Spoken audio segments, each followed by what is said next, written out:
All right, and let's go. Hey guys, Keith Boykin here, Jason Goolesby, and we're moving outdoors for the SEC picks. I figured we'd go with some porch picks this week. SEC porch picks. We're at my wonderful listing out here at Simmons Bluff, and all right, let's jump in with the first game. Who do we got right off the bat? Porch picks are better than porch ticks. This is true. This is true. Okay. Well, first of all, I want to give a hats off. Keith picked A&M getting beat last week by Appy State. I also picked Florida to beat Kentucky, and that didn't turn out in my favor. So, I'm supposed to grovel to Kentucky fans, but you know what? I still think that y'all finished behind Florida in the SEC. There we go. All right. So, first off is my team, Alabama, born and raised there. So what a squeaker last week. 40. Yeah. I did not sit down for 3 hours. Did not look good. I will just say this before we move on. Last year when Alabama got beat by A&M, everybody was like, "Oh, it's over with. They're done." And they played for a national championship. Won the SEC championship. This is true. This could be really, to me, not the stepping stone. It could be a stepping stone. I mean, you start off this week with a cupcake. We don't. We bring it hard every week. We say, you know what? We got Texas now. We're gonna stay up there. We're gonna get UL Monroe. Oh, UL Monroe. I mean, aren't they from the same conference as Appy State and them? No, they've been nipping at some people's heels. So Alabama's 49.5-point favorite. I'd say Alabama blows them out. If Alabama doesn't hang 100 on them, I'll be surprised. They might be mad. So the next game, South Carolina, Georgia at. Let's have a talk, South Carolina. Your hearts have been broken last weekend. Again, he doesn't like South Carolina. Yeah, I think Spencer Ratliff's overrated, but hey, that's just me. You're fixing to go like you thought you got beat so far this season. No.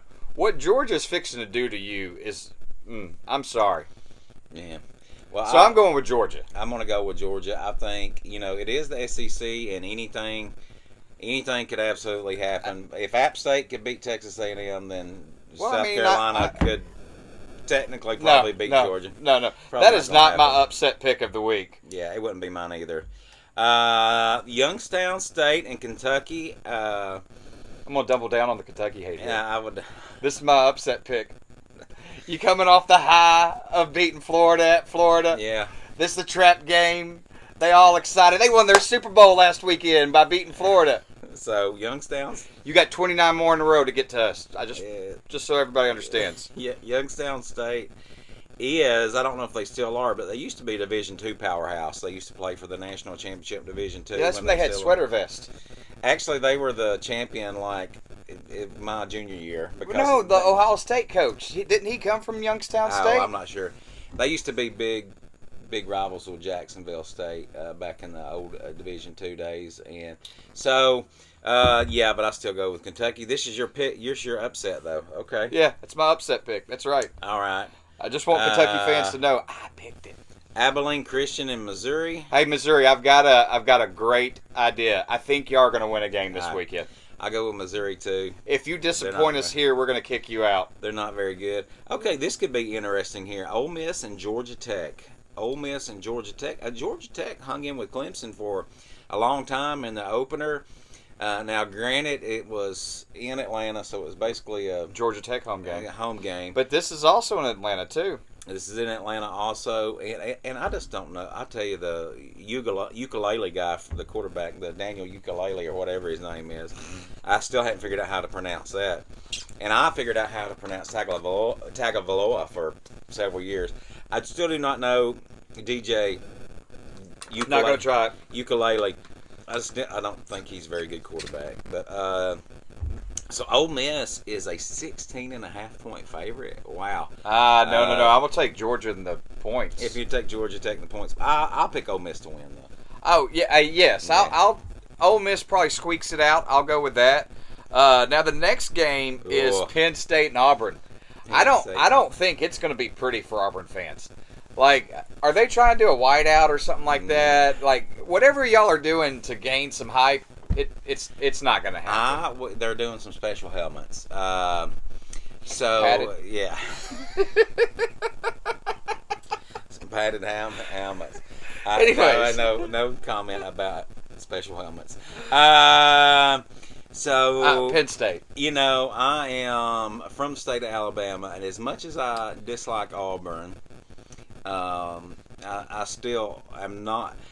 I still am going to pick Penn State, but it's not because I'm an Auburn hater. I just think Auburn is not that good.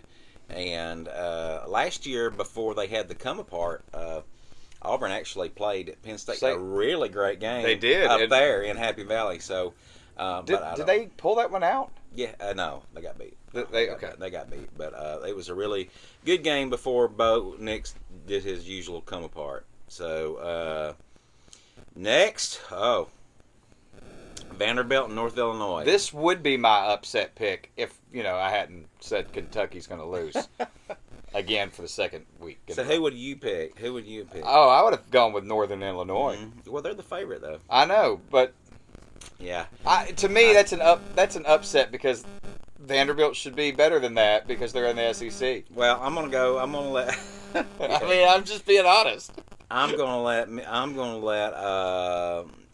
Vanderbilt, since they're underdog. That's gonna be my upset pick of the week. Even though they're 2.5 point underdog, I'm gonna go with Vanderbilt. I think the right guy at quarterback, he is impressive, and he is a game breaker, game difference. Ooh, this is probably the SEC game of the week right here, I think.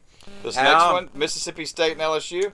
Yeah, how does LSU respond after, they played Southern last week? Yeah, and blew them out. Yeah, of course. Good for y'all should have done that. Yeah. Calm down. So, I stayed up and watched most of Mississippi State and Arizona game, and I will say that Arizona was atrocious. But Will Rogers if Bryce Young is not in the SEC, Will Rogers may be the best quarterback in the SEC. I think I can make him or Levi's at Kentucky. No offense, I know you're a Florida guy, so you're Anthony Richards, but Will Rogers is no. Anthony Richards looked terrible in that Kentucky game. He didn't want any part of that defensive line. He's like, "Oh, here, it's a read option. Here, let me hand that ball off. You have it. You get killed." Yeah. So I'm going to go with Mississippi State. I am too. Yeah, I'm going to go with Mississippi State. It's an LSU Saturday night, kinda. Now, 5 p.m. Now, Baton Rouge will be thumping, and it'll be loud, and there will be a lot of drunk people having a good time in Baton Rouge. They'll be really drunk, but it'll be sad. Drunker than usual. They'll be sad at the end of the game. I think they stay drunk in that state. They may. So this is a give me for Arkansas. Missouri State and Arkansas. Arkansas looked, after a questionable start with Cincinnati, they looked really good against South Carolina last week. Yes, I'll admit I did not get to see a heck of a whole lot of that game because I did not get to channel surf because I was watching Alabama and Texas like a tick on a... And I didn't realize that Alabama knew what a noon kickoff was. And That's so I was watching the Arkansas-South Carolina game until I saw the little score come across at the bottom, and I was like... It wasn't even noon. It was 11 a.m. How? That's the reason that we didn't compete very well. We're not used to playing that early. No. Our guys are not used to...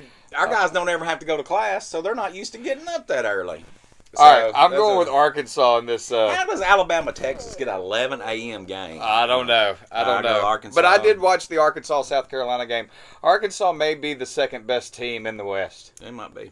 If they weren't in there, they would probably be the second best team in the East too. Actually. Yeah. Right. Speaking of that, Akron and Tennessee. Tennessee a 47.5 point favorite at home. The Zips of Akron. Yeah, I think I'll go with Tennessee. I'm going to go with Tennessee. Tennessee's been looking good all year. I know that people were down on them in the Pittsburgh game, but, that up-tempo offense on the road in Pittsburgh, I'm sure it wasn't very quiet in there while they were trying to run that offense. So, I mean, they held in there. Their receivers may be the best in the country, Has there ever been a 47.5 point underdog actually win a game? No, I don't think so. We could click on that, see what the money line is, and it would be interesting because it would be like bet $10 win $1 million. But let me tell you, I did a little experiment last week where I wrote down my picks that I would pick if I had to pick, and I'm so glad that I don't gamble because I would have pretty much lost everything. Every bit of it? Yeah, don't use our picks as gambling ideas or advice. I'm glad I don't gamble. That's terrible. Yeah, so South Florida and Florida. Florida's 24-point favorite. Now, Alabama was a 20-point favorite over Texas, and they still barely squeaked by. So 24. Yeah, but we're not on the road. We're at home. I can't remember what the biggest. And that was the game last year when Anthony Richards hurdled the guy. Yeah. Yeah, that was that game. So I'll pick Florida too. I will tell you, interesting Lebanon connection. The very first year that South Florida had a football team was in 1997, and guess who played against them? Cumberland University at Lindsey Donnell Stadium at Cumberland. South Florida came up here and played us. Jim, whatchamacallit, that was the coach for 10 years, was there. They came up here and played us. They played their home games at Buccaneer Stadium at the time. And their kicker was Martin Gramatica that kicked for the Bucks. Oh, yeah. Yeah, so Martin Gramatica that kicked for the Bucks has played football in Lebanon. So we played South Florida. They beat us like 49-0. Next year we did score against them. I think this is another loss for Texas A&M. I think this is an interesting game here. Another loss for Texas A&M. So this is number 13. The odds makers are show no respect to the polls because Miami is ranked at number 13, A&M at number 24, and got beat last week by Appy State, and yet they're 6-point favorites. A&M is a 6-point favorite. Yeah, I don't care what I would take A&M, Miami in the points. I would take Miami to win straight up. If I was a gambling guy, I would take Miami in the points because I'm going to also take Miami. I will take Miami. And it's not because I have Jimbo hatred, even though I did say... Well, their offense looks terrible. Their defense looks terrible. A&M's, yeah. It just goes to show... I mean, Appy State got, what, how many 3-and-outs against their offense? That should not happen. And the hats off to the kid from Lebanon that was played on the Appy State. Yeah. Rick Smith, Chip Smith's son, Rick Smith's nephew, and he played at Friendship Christian. Yes, he did. And I can't remember his name. Is it Will? I have no idea. I can't remember, but hats off to the Lebanon kid here. Mr. Smith. We'll just call him Mr. Smith. There you go. That was a defensive lineman on that starting team. I mean, A&M is just proof that if you do not have things squared away at quarterback, everything looks terrible. It looks terrible. You got to have... Some of the old teams in Alabama really did not have mediocre quarterbacks, but the defense was so good. So, but don't they have the LSU transfer, Max Johnson or something like? Yeah, they're trash too. So they're garbage. Sorry, LSU fans. I really actually don't dislike LSU, except I did. I got a little butt hurt when Ed Orgeron when Joe Burrows was the quarterback, and they beat Alabama in Tuscaloosa, and Ed Orgeron said, "This is our house in the middle of the field." I will admit, I liked Ed Orgeron up to that. Couldn't like old Ed. He's just fun to listen to him talk. But I started hating him after that because he really and I never liked Jimbo, and even before, and then he had the little tussle with Saban this summer. I posted on Facebook, after A&M got beat by Appy State, I'm like, "Hey Jimbo, if you kept your receipt, I'm sure you could get your money back." Hashtag name, image, and bribeness. Well, A&M probably good in a year or two, but the freshmen are just not. They're not there. They're not there yet. The quarterback is not there. Yeah. I look for it to be a terrible season. And at Texas A&M. So watch us, and next week we'll come back and we'll talk a little bit about which picks that we got right and make some more picks. Which we did pretty good again last week. Okay. I missed Florida, and that was it. They're pretty easy games, though. So they were. Yeah. All right. All right. Check back in next week. See you guys. Okay. Bye-bye.